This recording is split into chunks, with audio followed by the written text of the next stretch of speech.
What I'm about to share for half of you, I'm sure is already put into practice. But for the other half, virtually no other tip I'll ever share on this channel beyond basic knowledge of how your camera works is more important than the tip I'm about to share today. This video is visual proof that eye level matters, and throughout the video I'll be explaining why with a few different examples. Last week, I went out to my local park for the purpose of capturing images that display the difference between eye level and not. I did this so that I could work with relatively cooperative subjects that would allow me to move around and get almost the exact same positioning between two different angles that I was capturing. So without further ado, let's hop straight into these images.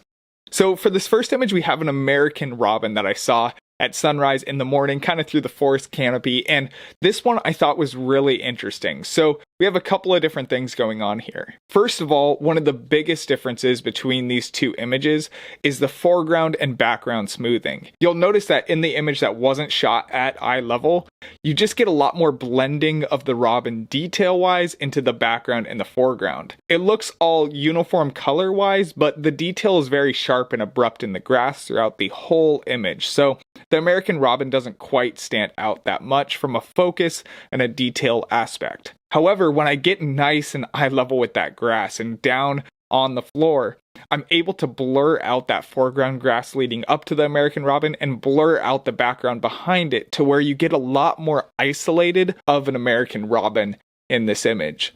It leads to a much more pleasing aesthetic image and just helps keep distractions away from the subject at hand. So that's one of the first big things that eye level does. But in the second image, we can see something even more important. In water style images, between these two images of baby mallards that I took this morning, you'll see that not only is the background and the foreground smoothed out, which is true on this image, you get much less water ripples distracting you from the subject in the eye level with the water image as opposed to the one where I was crouching and standing up slightly. But the more important part here is that you actually get a different color reflection between these two different images. In the image that's shot at eye level, you get a much more blurred and low reflection in the water so that I'm able to capture a different type of look than I get when I stand up. And arguably in this situation, I believe that this green water doesn't look as good as the a little bit more blue and tannish water in the color before. So when you're shooting into water, it can be that much more important and that much more key because it determines the color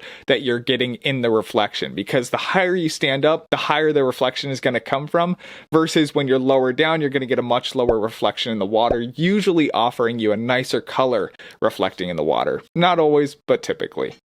In this next baby mallard example, though, I see something else really interesting that was a result of it. So same as before in that there's less distractions, there's less water rippling, there's definitely less color changes going on that are distracting you and blending in with the bird. And you get a nice aesthetically smooth foreground and background. But also the other thing that's very important to note about this is that all possibility of scenery complementing the subject in the overhead kind of shot down on the baby mallard image is removed and stripped from the image. There's no chance to get any sort of scenery in this image beyond the water. And very often with water type birds specifically, but really all types of birds or all types of wildlife, when you're shooting down onto them, you lose possibilities of setting up scenes around them, which can take away from the setting and the scenario of the image. Versus in the other image, we get a little bit of scenery going on. We have kind of a bush hanging over in the background. We have some grass and some lit up area in the background. And I would argue that this looks really nice and is a huge draw to why this image looks better than the other image. So not only does it keep less distractions away from you, but it also allows you to set up for nice scenic images. So moving on from that one into a more simple image of this Muscovy duck that was sitting that day. This one was just really interesting in the same way that shooting down into the water, you get a lot more distractions and details in those ripples.